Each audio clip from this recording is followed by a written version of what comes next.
Welcome to the Girl Gang. I'm Katrina Gardner of Katrina and Create. And I'm Dominique Goyette-Connerty of Evergreen Marketing. On this show, we're going to chat with women business owners in Massachusetts and those who support local women in business. Because girls don't just want to have fun. They also want to sell real estate. They want to open a brewery. They want to teach others to invest in the stock market. They want to take stunning photos, plan lavish parties, and help people recover from injuries. Girls just want a podcast. What can we say? We're girls. Hello. And welcome back to Girls Just Wanna. Girls just wanna. Okay, so we didn't have anything else really to talk about on intro today, so something weird has been happening lately that I want to tell you about. Do tell. So there's this like networking group of mostly men that Sure. I've been visiting, having meetings with, might join, Sure. whatever. Great people, super nice, super welcoming. However, all these men are in professional roles, are business owners, or working for, right? And in professional conversations, they keep referring to women as females. Oh. So they'll say things like, yeah, we're trying to get more females in the group. Or, oh, we're like all these guys and la la la la la, and then all these females. Guys and females? Right, like they say guys Yeah. and men. Yeah. But instead of saying women or ladies, they always say females. And like I talk about the podcast, and I'm like, yeah, I have this podcast, and I interview women-owned businesses, and it's great, and la la la. Females just wanna. And they go, right, and they go, so do you think that females that would want to join the group? Or like, that's great. So like so what weird. Like what female-owned business like did you have on the podcast last week or whatever? Like that's how they refer to women. Yeah. Is that's really weird, That's right? weird.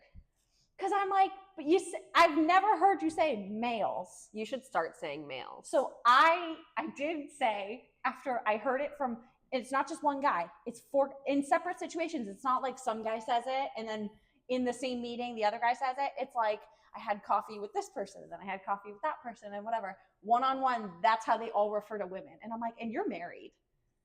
And you have kids. Things like that, Could it possibly be that they're like worried? Like they're worried about saying women? I don't understand. No. Like I think in the past, like saying girls, like people like don't call me a girl or don't call me a lady or something. The way that we use girls, which we talked about this before on the show, is like not what's the word I'm looking for? Not like jokingly, but more like playfully. Right. And as we've talked about before, it's a spin on girls just wanna have fun. So like in that way, we're saying girls, but we're not like, and we say gal gang or ladies, like la la la, but it's like we're in a professional setting here that I'm talking to these men. We don't say, or should I say, I'm talking to these males. I'm a robot, so I refer to people as male and female. Like what? You have to start saying males. So I did say, I was at a meeting recently, and again, they're not being like offensive. Yeah. They're not being rude or anything. It's just weird to me, like that is their vocabulary. Yeah. In talking about people of the opposite sex. Yeah. Cause like, I don't know. It just seems so strange. It is odd. So I did say, I was talking to this guy was like, oh, something about, how's podcast going? I was like, great. Yeah. And he's like, oh, so like the female owned businesses that you have on, which I'm like, it's women owned business. Yeah. It's like weird. Right. And then I said to him, I was like, women. And he was like, oh, sorry. Did I say something wrong? Like, oh, correct me. Like, I want to learn. Sorry if I'm, like it seems like they're like overly concerned about being correct. Well, I don't know about that, but like it was when I kind of like pointed it out. Instead of saying like you just said females, you should have. He said, oh yeah, like females, and I said women, and he's like, oh, did I say something wrong? Oh, sorry, yeah, like correct me, please. Like I want to learn it. I was like, oh no, it's not like offensive. It's just like weird. Yeah. I was like, because like I don't call you guys males. Right. I just say guys or men. It's weird, right? Okay, am I the only one? No, I think it's weird. So anyways, that's been like coming up a lot lately. That is weird. And I'm trying to figure out how to like be like, you know, you can just call us women. Yeah. That is really weird. It sounds like so like alien speak to be Yeah. like, oh yes, females. So anyways. I wonder what they would say if you're like, why do you say females instead of women? I feel like they would freeze and like. Well, not. yeah, they want to know, and I'm not trying to be like accusatory, Right. But it's strange, Yeah. for sure. Interesting. So you're right. Maybe the approach is just saying male. Oh, you know, I noticed you're a male-owned business. That's the other thing, is like pointing out that it's like specifically like women-owned business or female-owned business or whatever like they're saying. It's like, I don't talk about you as being a male-owned business. You're like, there are a lot of males in this group. Right. It's like, I don't know. So it's a whole thing. Anyways. Interesting. All right. It's been weird. I'll keep you posted individually. Yeah. I want to hear the updates. All right. Can I come to one of the meetings and I'll be like, hello, Sure. I am a female? Sure. Yeah. All right. All right. Let's bring in the guests. Let's do it. Okay. Hey ladies, are you looking to grow your own local girl gang? The Young Professional Women's Association has been named Worcester Region's Best Young Professionals Network for 7 years now. YPWA offers countless social and professional opportunities to engage and empower local ladies like you and me. Right now, Girls Just Wanna listeners can get discounted access to YPWA's annual membership. Go to ypwaworcester.com and enter code podcast 2025 at checkout to receive $20 off their annual membership. Again, that promo code is podcast 2025. We hope to see you soon at YPWA events. Welcome to Girls Just Wanna, Jenna Sharma, the owner of BlushTan Worcester. Yes. Thank you for coming in today. Thanks for having me. And you're in the blush color. I love the personal Very branding on of it all. brand, yes. Very nice. All right, well, tell us about BlushTan. Yeah, so BlushTan Worcester, or BlushTan as the brand, Uh-huh. is a sunless tanning company. Mhm. So we do all organic-based sunless tanning. So we don't have any tanning beds. We don't use any harmful ingredients. We do a lot of skin-loving ingredients, body positivity vibes, and we do spray tans. And BlushTan Worcester is located not far from where we are now. Quarter of a mile, I think. Yeah, I could have walked yeah. here, honestly. I should have walked here. Whatever, we're Yeah. busy, you know. So you're right on Grove Street. We're at in- 173 Grove Street. Yeah. Beautiful. And when did you open? So we opened the Worcester location back in 2018, summer of Oh, wow. 2018. We used to be over on Water Street Yeah. area, on Green Street, and Uh-huh. then just kind of outgrew the space and found this space down on Grove Street, and we have been here since 2021. Wow. Congratulations. Thanks. So something that just popped into my head is like when maybe multiple people, when they hear spray tan, they might think of Friends and Ross Yes. Oh my gosh. getting a spray tan. Yep. And I'm curious if you can share if that is accurate or if that is not what it's like to The get a number spray of tan. times that I've heard that reference is so funny. The first time I heard it, I honestly never seen it before, so I had to Okay. go look it up. Very much not the case with Good. us. Thank goodness. So we don't do any automated booths, which is exactly Okay. how that happened. Mhm. We are in there with you. We are the ones spraying you. So it's all about customizing it to your skin tone, your body type. Every body is different. Nice. Yeah. And those booths just don't take that into account. It's Yeah. like robot up and down, Yeah. and Yeah. we all are different sizes and shapes and colors, and we Do those honor that. Booths still exist. They do. Uh-huh. More so in tanning salons that have beds, I think. Yeah. I've actually never even been in one of those booths because I Uh-huh. just think that's bad news from the beginning. Right. But yeah, they are out there, but hand applied airbrush tanning is definitely the way to go and becoming more popular. Yeah. Let's do a little contrast and compare. So BlushTan uses all real ingredients, organic, natural, good for you, not harmful. Whereas our other options for tans are tanning beds with the lights. Say no to drugs. And tanning beds. beds. Please.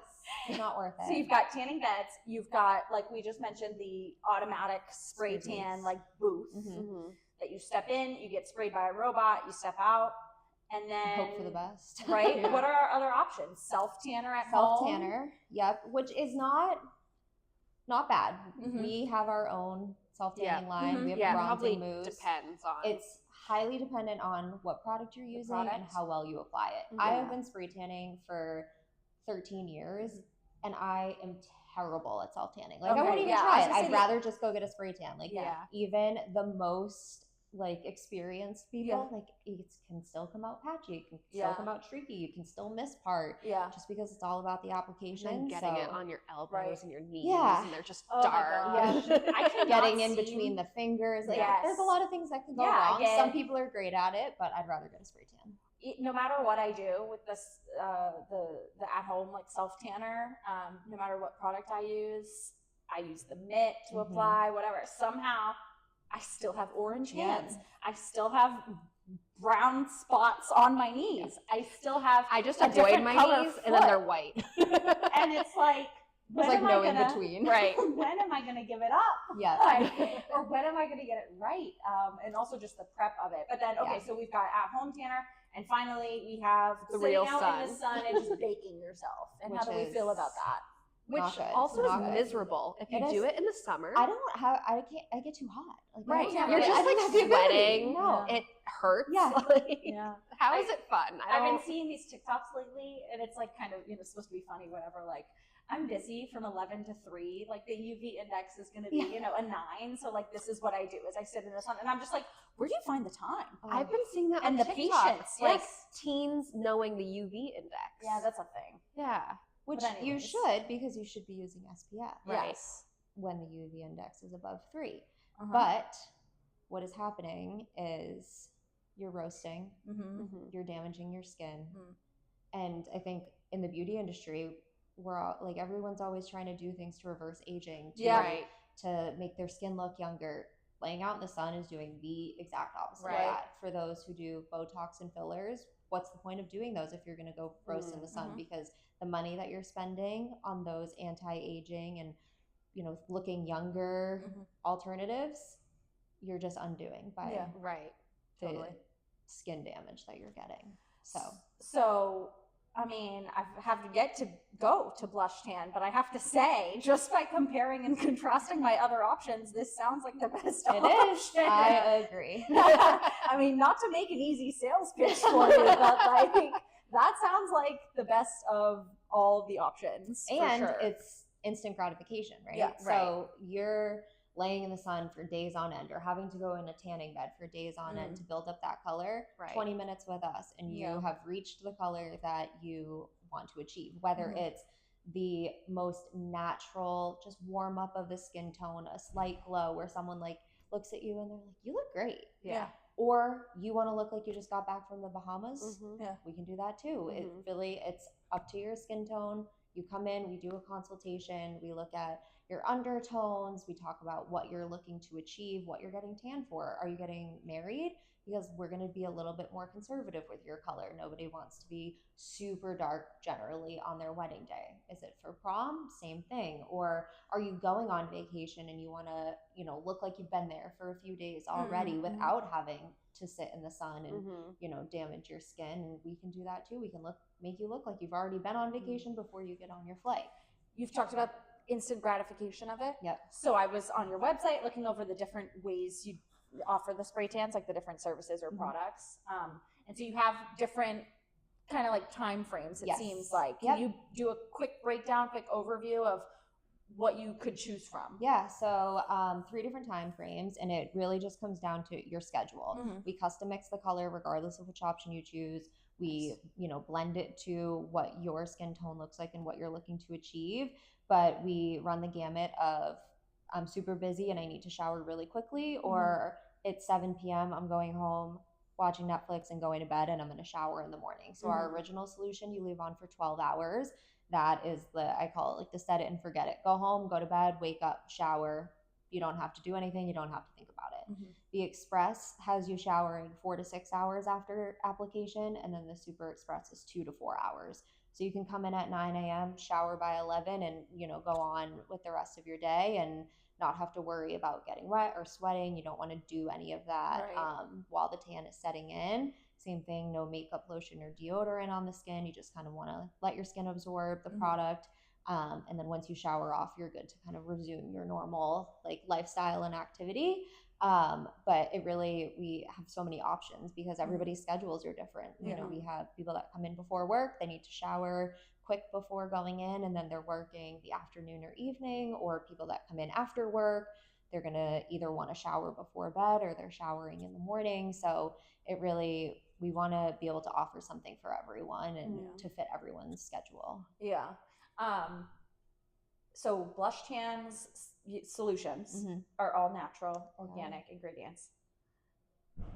That's the product. However, the approach and the brand also very much takes on that all real, all natural in the advertising, in the photos you use. Can you talk about that? You use I've been on your website and there's pictures of you. And there's pictures of what I'm thinking is your staff. I try not to draw attention to that. There's actually a picture of me hanging in the studio, and I tried to pretend like it doesn't You're exist. like, that's actually not me. That's people are like, people walk past it, you're like yeah, pointing to the other wall. But that's part of the brand that is. you have, that BlushTan has, is we use real people. We're not airbrushing them in Photoshop and correcting, skin tone or whatever, or cellulite or stretch marks or anything. Like, real people, real ingredients, fake tans. As I think that is our tagline, our motto. Yeah. And any shoot from content that you see across any of our socials, our websites, anything, is just people that are involved with the brand. It's me, it's other owners, it's our friends, it's just people we know. It's we don't put out like a model call and do these auditions or anything. It's like, hey, we want to, let's all get spray tans. We're going to hire a photographer, and we've done content shoots at the White Room over on Green Street and, a couple other locations. And we just all get together, we buy cute outfits, and we do a content shoot. And it's just us. What a radical idea in this age of Facetune to just be natural and organic, I've had 2 kids at this point. I am definitely not model material at all, but it's fun to get in front of the camera and make yourself dolled up and is such a good message for anybody looking to get the services, to be able to see other people like you instead of the Facetuned, whatever is happening. Even our consultants, they're just everyday normal girls. And my big thing with them is you don't need to come in with a face full of makeup. You don't need to have your hair curled perfectly. Our clients are coming in, and arguably what is probably their most self-aware state, they don't have any makeup on, they don't have deodorant on, they don't have lotion on, their hair is probably pulled up in a bun off their face, and they're probably not feeling super confident when they walk in. So you don't want to be walking into someone who's fully dolled up and you're like, she's so overdone, and I feel like a scrub basically.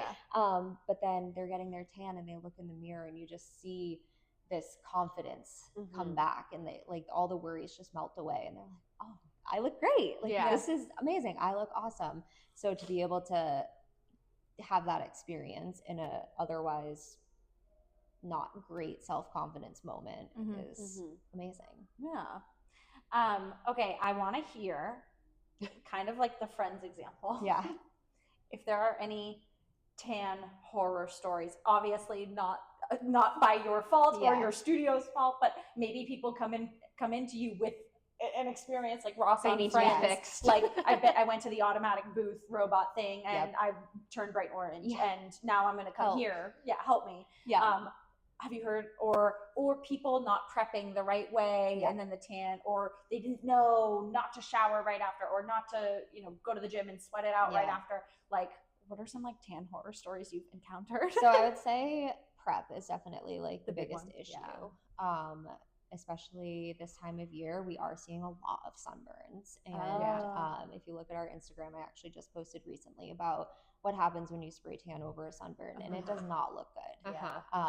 It just starts to peel immediately. It gets very patchy, and it's not due to the product, it's not due to the application. But what people don't know about spray tanning is it's not just, you know, liquid bronzer. It's not just kind of applying makeup. There really is a scientific process that happens with spray tanning. DHA is the active tanning ingredient in all tanning solutions, and it interacts with the amino acids on your skin. Those amino acids only sit on the top layers of your skin that are shedding off. So I always liken it to, if you cut open an apple and just let it sit on the counter, it starts to brown because the amino acids oxidize, and that's where you get that browning effect. It's the same thing with spray tan. That's how your skin starts to brown. But if your skin is not well prepared, if we're not working with an even, you know, layer of skin cells, if some are about to shed off, some are burnt and healing, some are newer and fresh and, you know, ready to take the tan, you can end up with a really not great outcome because it wasn't well prepared. So I think that is really where we see like the horror stories the most, is just, you know, lack of knowledge of, really, this is a scientific process and it's a little bit more involved than people think it is. And I always like joke that we're like chemists in the background. We're mixing your color, and you know, there's only certain thresholds of DHA that skin can handle, and it's on us to know what your skin can handle. But it's also on you to prep correctly, to let us know if you're on, you know, acne medication or using products like retinols, because that changes how quickly your skin cells turn over, all of that stuff. A lot of the spray tan success is on the client and is on their communication with us and how they prepare coming into it. So that is why we don't take walk-ins. We are a by appointment only business, because we really want to encourage our clients to prepare correctly and not just be like, oh, you know what, I'm going to go get a spray tan, because the results are probably not going to be as great as they could be had you prepared a little bit in advance. And then it's like, you don't want that to reflect badly on the like, you want them to come back and you have a good product and you have a good business and you have good people working for you who know what they're doing. And so if me as the client can prep in the right way, like, I'm gonna get a good result. And if I don't, I shouldn't be blaming you for it. So I could definitely see people like accidentally getting a sunburn like before an event and being like, oh no, let me go fix this. Run to the nearest salon. And then it actually just ends up worse. Well, I saw if I have pre-existing tan lines, are you able to fix those? So fill them in. Are you able to color over? I always say it's not a color in the lines situation, but we can blend them out really well. If they, I mean, we've seen some crazy farmers tans. The athletes have the sock tans and the sports bra. I mean, some of the tan lines that come in, I'm like, oh my, I know. I don't even know how this happened, but we do a pretty good job at blending them out. I saw a TikTok video of like all these bridesmaids at like a bachelorette party, and it's like, what dresses were you all wearing all day? The straps, like the like cross. It's crazy. It is very crazy. interesting. Oh man, the post Miami bachelorette parties is like, I don't know what happens down there. But. And I guess kind of a similar question, but maybe there's a different answer. What do you think is like a common misconception about spray tans? And maybe orange. Specifically, like, I'm not going to be orange. The number one thing we hear, and with all due respect, I don't make money if you turn orange. I don't want you to be orange either. No one wants orange. And we don't do orange. And that is part of like the education side of it as well. There's a couple ways that you can turn orange by not following our directions. We try to keep them very simple. We give you a little postcard when you leave. It's all written out. You just got to read it. It's easy. Just follow the instructions. Or if you go somewhere and they're not super educated on how DHA interacts with the skin and, you know, how the application works. So in bad quality products, bad quality DHA can lead to not great results. And someone not knowing what they're doing can lead to not great results. But we don't do that. Orange is not a color that we offer, I always say. It's not on our color wheel. But I think that's one of the biggest misconceptions. And I've been in this industry for almost a decade and a half at this point. Spray tanning has come a long way.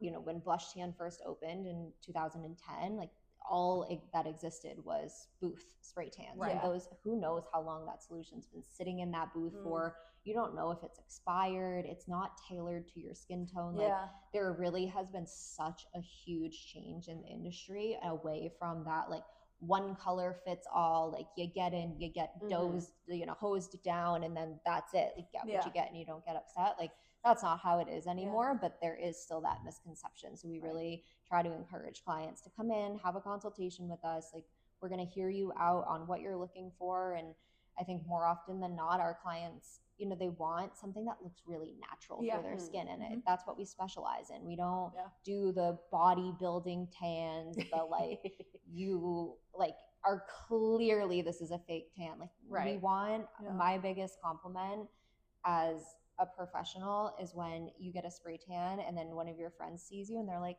what's different? Is your hair different? What's different about you? Did you do your makeup differently? Like they can't pinpoint what it is that looks different, but you're glowing quite literally, and you just look great, and you know seem so confident, but they can't pinpoint exactly what's different. That's the biggest, you know, success of a spray tan is that it looks great. It looks super natural. It looks like you. We're not trying to change what you look like. We just want to amplify your inner and outer beauty by giving you something that suits you. And orange is not that. And we don't want that. And you don't want that. Nobody wants that. No. Okay, how can people find you in person? Again, you can say the address and go online and book an appointment or call or whatever. So we do all of our booking online. It's super easy. All of our availability is there. You can literally go on and make an appointment for same day as long as you prepare. But BlushTanWorcester.com is our website. Our Instagram is BlushTan_Worcester. And we're at 173 Grove Street, right down the street. We'd love to have both of you come in. That'd be great. I have a couple weddings this summer that I'm like, I don't want to sit outside and bake myself. And I don't want to be patchy from my self-tanner at home and my mitt and my brown knees and my wonky elbows. So I don't know. I guess you're probably going to see me soon. I'll be there. Okay, perfect. How do we end every episode, Katrina? So we always love to end our episodes by shouting out another woman-owned business or woman supporting women-owned businesses. So is there anybody that you have in mind that you would love to shout out? I have so many in mind. It's actually probably too long of a list, but two of my good friends in the industry, not in spray tanning specifically, but Jamie Hoekstra of Jamie Lynn Waxing. She is an esthetician who specializes in body waxing, and there's no one else I would go to or trust more than her. And then Alexis Pena of Labella Aesthetics. She is a medical aesthetics extraordinaire, and her space is amazing. Her business is amazing. She's amazing. And I won't give any injectable secrets away, but I wouldn't trust anybody else. Oh, so, little teaser there. Yeah. If you're interested in the Botox and the, you know, fillers and even just some more medical aesthetics facials, she's a go-to. Got it. Yeah. All right. Well, thank you so much, Jenna, for coming in. Thank you. And we hope to see you soon in the studio. Come on in. I know. You're making me excited to glow again. Get a healthy glow on. Okay. Thank you. Want to show your love for all the local ladies in business? Girls Just Want a Podcast merch is now available on Etsy. From stickers to mugs and hats to tumblers, you can rep your favorite gal gang wherever you go. Your purchase helps us continue to rent studio space, upgrade our recording equipment, and pay for editing software. Find Girls Just Want a merch on Katrina and Create's Etsy shop. Link is in the show notes.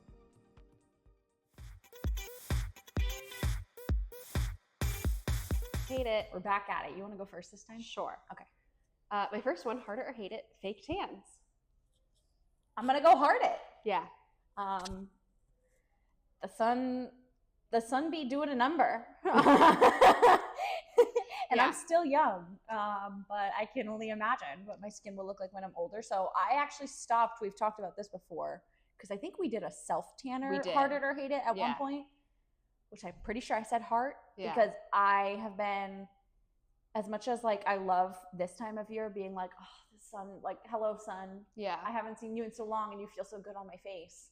The other part is like, I'm not trying to spend extended periods of time in the sun and damage myself. Right. So I've been really conscious about like, oh, well, I don't care if I'm ghosty white in July. Yeah. Because I'm not going to have skin cancer when I'm older, even though like the chances are still very high, candidly. But like with this guest, like, with this topic of today, it's like, okay, hell yeah. Let's get some fake tans up in here so I don't have to look like a ghost. Yeah, I heard it. Like I have 0 tan on me right now. It's also very early in the season. We're okay for now. Yeah. I do prefer what I look like, just with like a glow. Sure. I think like a tanned face looks better with like my acne. It kind of like lessens the redness. So I've always been a fan of being tanner. And I'm like too lazy to like keep up with like a good that's fair. self-tanning regime. It's like one of those things which we've talked about many times. If I had the money to spend, I would be like so high maintenance. Right. Like I've heard other women talk about that too. Like some of my friends at the gym who are like married, I've heard one of them say like, my husband's lucky. Like some of these other wives are out here getting their hair done, getting their nails done, getting their tans, and I'm not doing any of that. So he's lucky. Like I'm not draining the bank account. And I'm like, okay, like it's none of my business really. If I had disposable income, I would be getting my eyelashes done. Isn't that like, don't you feel like anyone would say that? Probably. Because then again, I think if I had disposable, like how disposable are we talking? Because if I truly had disposable income, I think we talked about this last week or 2 weeks ago. Yeah. Like I'd just be going on way more vacations. Right. So then again, it's like, would I be getting my like lashes done? Probably not. Would I be getting my brows done? Probably not. Yeah, I mean, I guess if we were all like Kim Kardashian level rich, we'd all look like Kim Kardashian. If I had billions of dollars, even if I had millions of dollars. But then it's also, then we get into the ethics of would I be giving it away? So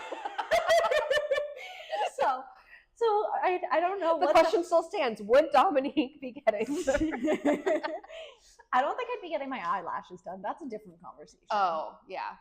Because part of that freaks me out. I don't want people going close to my eyeball. Anyways. We can talk about that another time.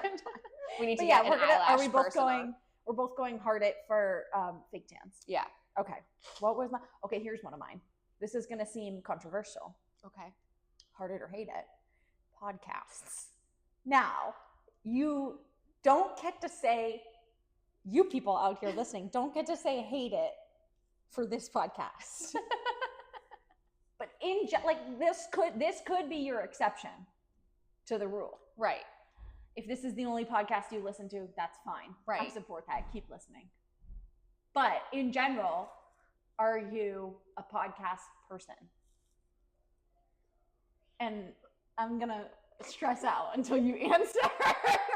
So, I love our podcast. Of course you do. So you're going hate it, aren't you? I'm going to go hate it. Ugh. I tried listening to a podcast yesterday on my drive into Boston that we talked about in the last episode. Mm-hmm. Which was fine. It's like the one podcast that I do kind of listen to. But typically I just don't get into it. Yeah. Okay. I think it was a couple weeks ago, we were talking with a different guest off air about podcasts. And I was like, oh, I actually listen to a lot of podcasts. You're an now. Avid listener. I have become an avid podcast listener. Yeah. I have like a rotation. I have like a cycle, like a schedule of which ones come out during the week and when I listen to them and everything. And then when I get through my regular listening schedule of like those shows that release weekly or, twice a week or whatever, in between the spaces of when I'm waiting for those to release, I listen to other podcasts. Like I catch up on shows that I'm adding to my like queue. Yeah. So like I listened to Park Car Convos by Maddie, Mad Mitch, Massachusetts girly, BT dubs. she releases every Monday.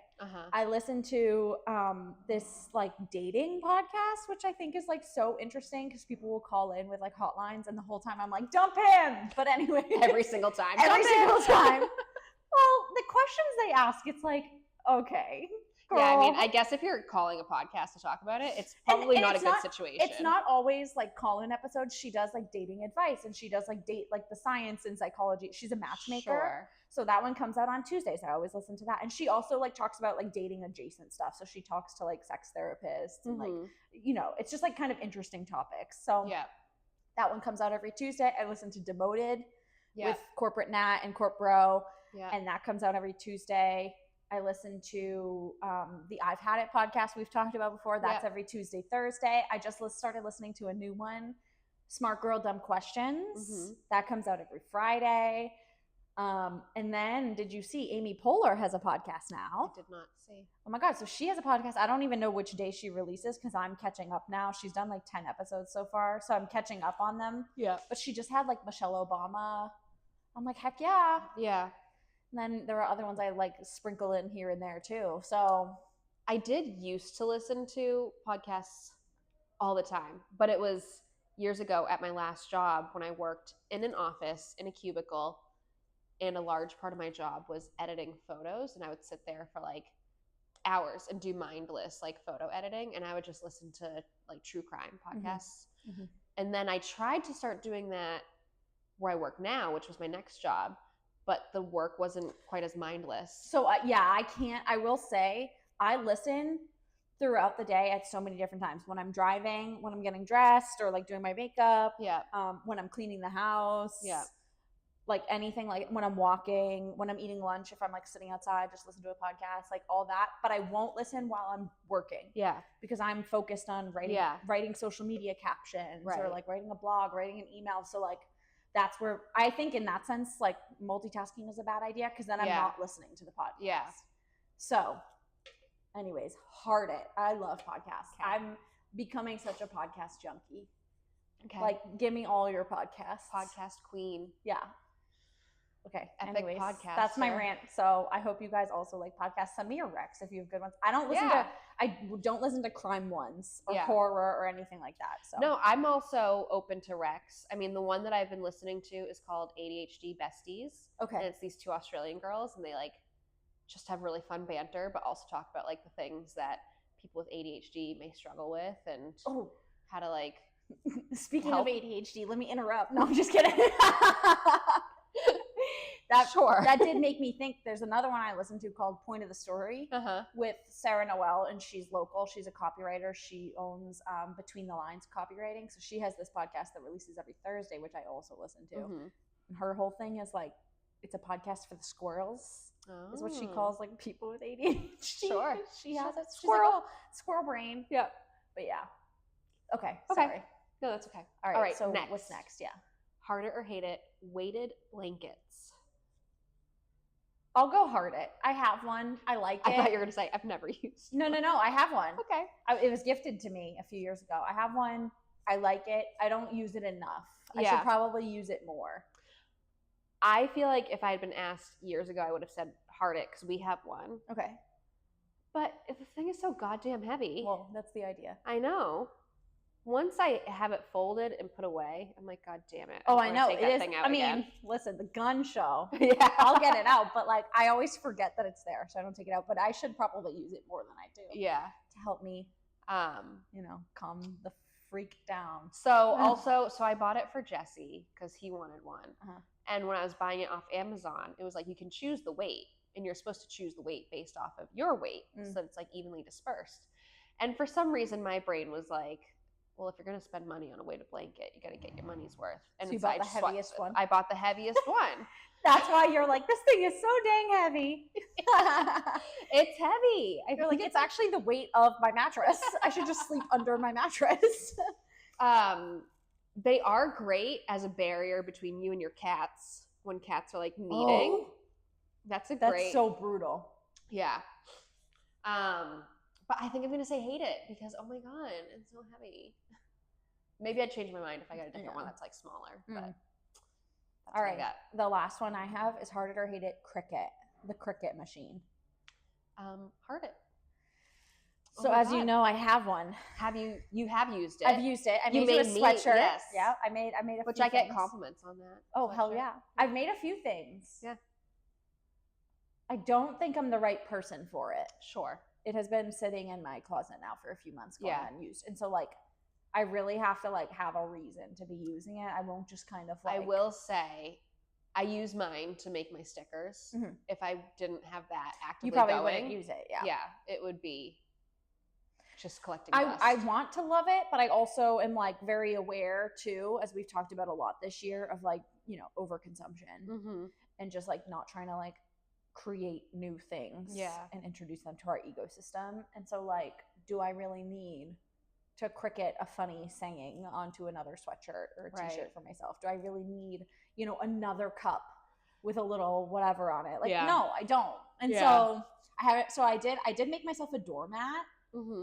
Like cute. I stenciled and then I painted, and so that was fun because I needed a new doormat anyways. The old one was gross.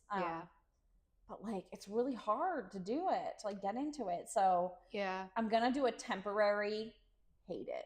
Okay. Even though I have one. Yeah, I mean, as a crafty person, right? I like just kind of like having it just in case an idea. Like so, last year I was like, one of my hyperfixations was book binding. I did not finish my book binding, but I had this like plan, and I made like a template for what I wanted like the front of the book to look like, and I was going to use the Cricut to like cut out the words and stuff to heat press onto fabric. So like, I don't know, when I get those crazy random ideas, it's nice to have it so I can just play.